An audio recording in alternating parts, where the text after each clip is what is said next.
जय श्री कृष्ण। तो भगवत प्रेमियों, आपको इस वीडियो में बताएंगे कि सुखी जीवन कैसे जिए। तो इसके 4 चरण हैं सुखी जीवन जीने के। मैं आपको चारों चरण के बारे में बताऊंगा। तो आपसे निवेदन है वीडियो को पूरा देखें और वीडियो को शेयर करें, लाइक करें और हमारे YouTube चैनल को सब्सक्राइब जरूर कर लें। घंटी वाले बटन को ऑल करें ताकि हम जब भी कोई धार्मिक वीडियो बनाएं आप तक पहुंच जाए।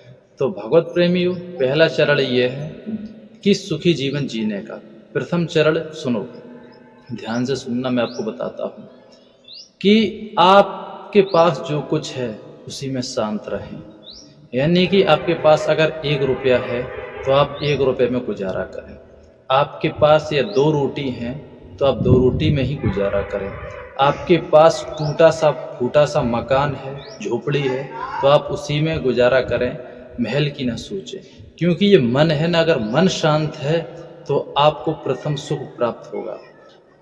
मतलब कहने का भाव ये है कि जो कुछ आपके समय अनुसार है आपके पास में वर्तमान में, उसी में खुश रहें और भविष्य में जो होगा ईश्वर की कृपा से वो तो आपको मिलेगा ही। लेकिन अपनी नींदों को खराब ना करें। रात में सोते समय आप बड़े बड़े ख्वाब ना देखें, क्योंकि आप बड़े बड़े ख्वाब देखेंगे आपको चिंता बनेगी, अधिक टेंशन होगा, तो आप सुखी जीवन नहीं जी सकते। तो कहने का भाव यह है कि आपके पास जो कुछ परमात्मा ने, भगवान ने आपको दिया है, आप उसी में खुश रहें।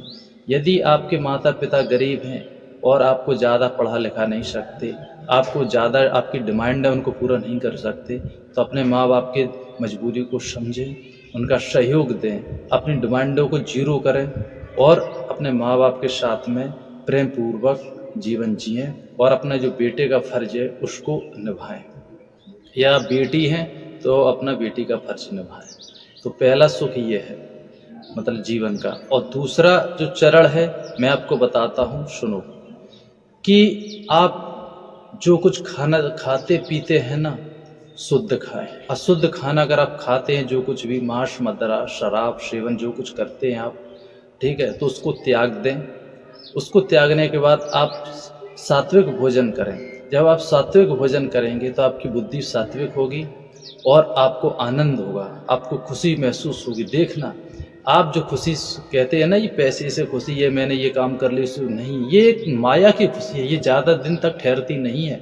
लेकिन आपका मन शांत है, आप सात्विक भोजन करते हैं, जो आपको सात्विक खुशी प्राप्त होगी ना, वो आपको कभी दुख नहीं पहुंचाएगी, आप एकदम खुश रहेंगे। ऐसा लगेगा कि जैसे किसी गरीब को सोने का खजाना मिल जाता है या ज़्यादा अधिक धन मिल जाता है, बहुत खुश हो जाता है, ऐसे ही आप खुश रहेंगे। तो दूसरा चरण जो है ये मैंने बताया है कि आप शुद्ध खाना खाएं, अशुद्ध खाना न खाएं, सात्विक भोजन करें। दाल है, रोटी है, सब्जी है, हलवा है, खीर, आप ये खाएं। कहने का भाव ये, आप मांसाहार भोजन ना करें, धूम्रपान वगैरह ना करें। यदि आप करते हैं तो आप त्याग दें, तभी आपको सुख शांति प्राप्त होगी। तीसरा चरण ये है कि आप जो कुछ कमाते हैं अपने माँ बाप की सेवा करें, अपने बच्चों का पालन पोषण करें और आप कम से कम, ज़्यादा नहीं, अगर आप जैसे दिन में 500 रुपये कमाते हैं तो आप रोज़ 100 रुपये का दान करें। पशु पक्षी हैं उनको दाना खिलाएं, गाय उसको चारा खिलाएं, चींटियां हैं उनको पंजीरी बना के खिलाएं।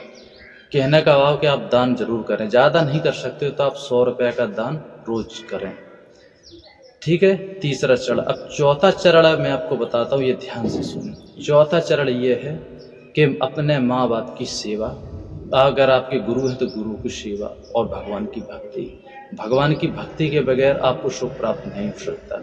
यदि आपको सुख चाहिए, शांति चाहिए, तो भगवान की भक्ति करें, तभी आपको सुख प्राप्त होगा। और किसी का दिल न दुखाएं, किसी की कभी हाय न लें, क्योंकि लिखा है कवियों ने कि हाय बुरी गरीब की हर से सही न जाए, मरे चाम की धोकनी लोहे बशम हो जाए। तो कभी किसी गरीब की, अपने रिश्तेदार की, अपने माँ बाप की, अपने भाई बहन की, अपने बच्चों की, अपनी पति या पत्नी की, किसी की हाय न लें, किसी का दिल ना दुखाएं। आपका जो धर्म है, जो आपका फर्ज बनता है, उसे आप पूरा करें, धर्म के अनुसार करें, आपको कभी कोई पाप नहीं लगेगा।